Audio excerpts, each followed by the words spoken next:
1,5 bulan yang lalu, Xi Jinping sudah mengancam Jokowi. Kalian harus sikapi Islam dengan keras. Saya kok nggak paham ini, kok presiden negara lain ngancam presiden kita. Tinggal tunggu tanggal mainnya penyembelihan orang-orang yang melawan, karena jumlah yang mati sebenarnya sudah menembus 6.000 orang. Dari yang diracun, yang dibunuh, yang ditembak. Di penjara sekarang ada 2.000 orang pemuda, dan ustadz-ustadz model saya ada sekitar 50 orang. Pokoknya keren dah. Ustadz ditangkap, anak-anak remaja masjid salah dikit tangkap. Jadi dalam penjara sekarang ada 2.000 orang. Ya, nggak percaya? Ayo kita cek sama-sama. Negeri ini memang sudah dihancurkan dengan serius. Maka saya himbau buat para semua jamaah, jangan jauh-jauh dari Allah.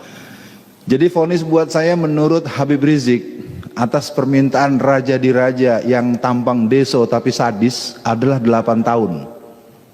Ya, jadi beliau itu meminta agar saya divonis 8 tahun. Ya, jadi hati-hati dengan penampilan. Ya, penampilannya bengis, kadang-kadang hatinya lembut. Tampangnya deso tapi sadis. Ya.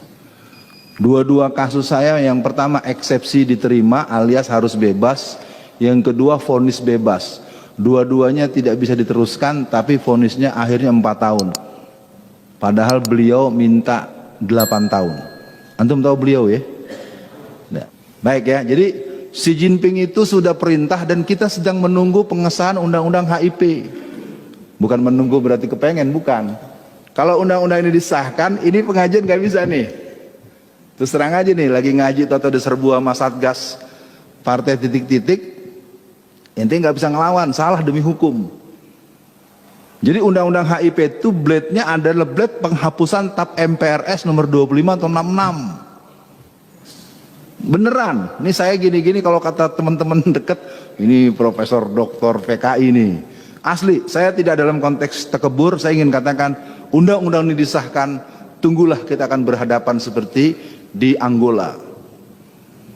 Ya, makanya saya nggak tahu, ntar dia sidang lagi malam-malam, ketok palu. Ya udah ya, saya pikir begitu dulu satu poin. Saya karena harus mencukupkan 10 menit. Yang kedua, gerakan PKI sekarang itu betul-betul sentralnya Jawa Tengah, Jawa Timur. Jawa Tengah itu Semarang dan Boyolali, full dari tingkat RT sampai tingkat wali kota, bupati, sampai gubernur Jawa Tengah. PKI Pak. Ya, cuman repotnya kan kalau ngomongin dibantah-bantah mulu. Saya udah bilang kalau mau debat di TV mana, syaratnya 2. Jangan pakai pasal, jangan pakai fisik. Kalau saya diberi kesempatan mau profesor yang mana, doktor yang mana, ini punten cek Sundanya, hampura. Bukan sok pinter. Ini kan anak udah keterlaluan ini. Karena pernah terjadi mau ada acara di TV One, batal. Gara-gara narasumbernya saya. Bukan karena saya dianggap jahat. Jadi gini ceritanya. Satu hari manajemen TV One telepon saya. Ustadz Alfian siap? Ya siap lah kalau soal PKI mah gua. Kalau nerang-nerangin kayak Ustadz Budiman saya harus nyatet, nggak bisa. Atau Bapak apa nih, kita imam kita tadi, itu imam kita tuh kan unik ya. Dulu sering mimpin tahlil, suruh segala macem, sekarang udah jadi salafiyun ya. Oke, dan nanti lagi ngobrol yang lain. Jadi kesimpulannya PKI ini sekarang tinggal nunggu tiket. Kalau nanti undang-undang BPIP disahkan, maka kita akan punya CC pusat PKI. Jadi ini antar struktur, pengaturan, operasi. Jadi kita sekarang secara de facto sudah negara komunis. Tinggal menunggukan de jure-nya. Dan kalau saya lihat perlawanannya kagak jelas. Karena dibalik-balik terus dari yang mentah-mentahin. Maaf ya kawan-kawan dari tetangga sebelah yang sama-sama sholat. Oh hari gini jangan ngomong PKI. Sementara di kelompok Kristen sejak tahun 1974, 1967, 2020 itu kebetulan saya sekarang tinggal di Solo.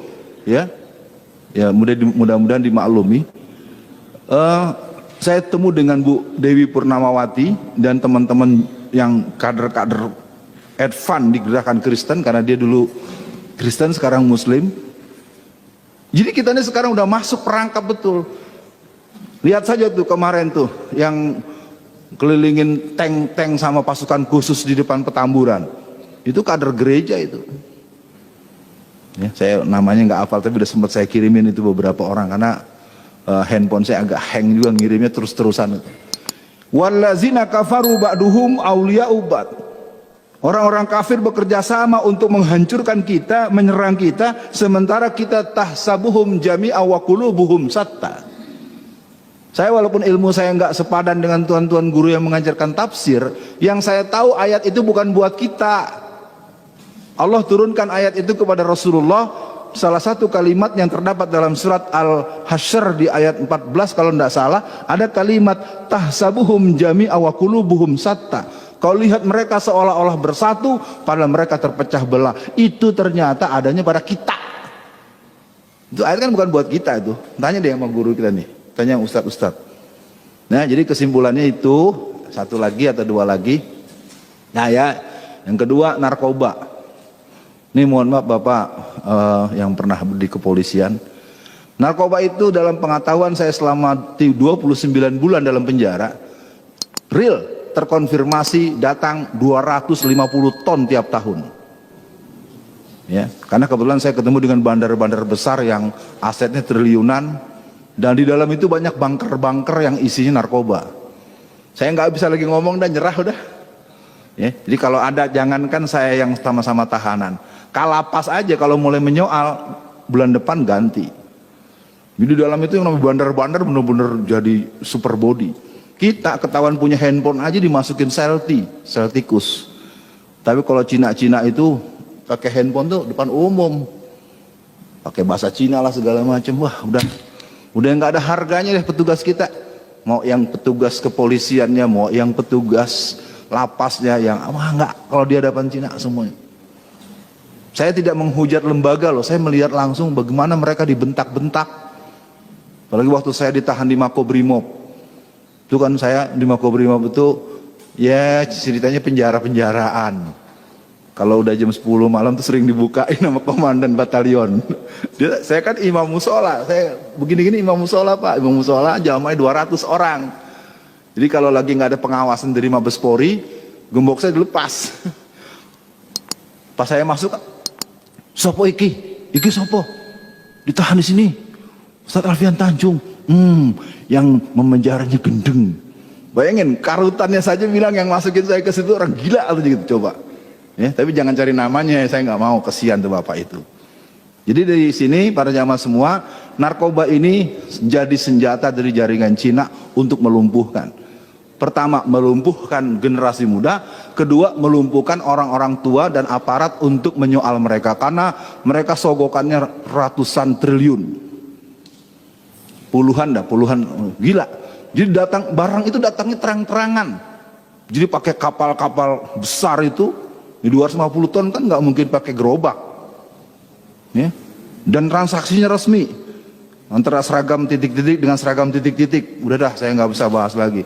Pakai berkasnya sama, saya dapat langsung. Dan terakhir, karena nanti kelamaan, yang jadi bandar narkoba di masyarakat itu tokoh-tokoh yang populer dan terkenal. Di tingkat ini, izinkan saya nggak berani nyebut nama, takut saya, asli takut. Beneran Pak, saya ngomong aja takut udah. Karena saya kan di dalam diketahui, karena saya ini wakil ketua Komite Dakwah Khusus MUI Pusat. Jadi anak-anak tuh pada cium tangan mulu lah, udah pada laporan. Ustadz gimana Ustadz gini-gini, kamu kenapa kasusnya? Ya saya 13 kilo Ustadz, hukuman saya hukuman mati. Terus tapi sebenarnya yang punya disebut tuh nama-nama orang. Lu bener ngomong gitu? Buat apa Ustadz, dari penjara? Jadi sekarang ini memang betul kalau kita nonton film India, Tuan Takur, Tuan Takur nggak? Ya kalau saudara-saudara bangsa ini kita padahal di belakang tanah rakyat dijarah, anak-anak kecil diracun segala macam. Jadi negeri ini Tuan Takurnya ada banyak. Siapa saja dia, cari sendiri aja.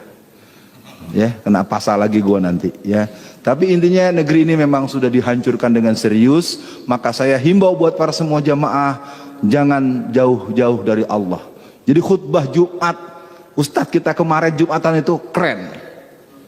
Kalau yang Jumatan kemarin di sini keren. Saya karena takut terlalu romantis, hampir saya peluk tuh kemarin menjelang saya pulang.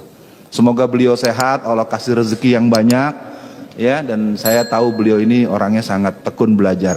Sekian dulu para pemirsa sekalian, bahan-bahan yang lain menyusul, nggak tahu kapan menyusul, karena ini pengajian beliau ya, saya nggak tahu. Yang jelas saya mohon maaf, karena kalau diterusin urusannya udah kejauhan, terlambat ya, tinggal tunggu tanggal mainnya penyembelihan orang-orang yang melawan, karena jumlah yang mati sebenarnya sudah menembus 6.000 orang.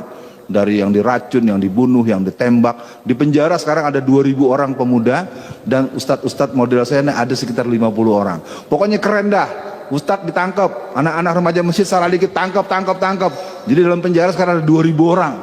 Ya, nggak percaya, ayo kita cek sama-sama. Karena saya ketemu dengan lapas-lapas yang sebagai penutup. Jadi saya di penjara di Porong itu, saya sering diculik oleh petinggi-petinggi dari dirjen di tingkat Kanwil di Jawa Timur.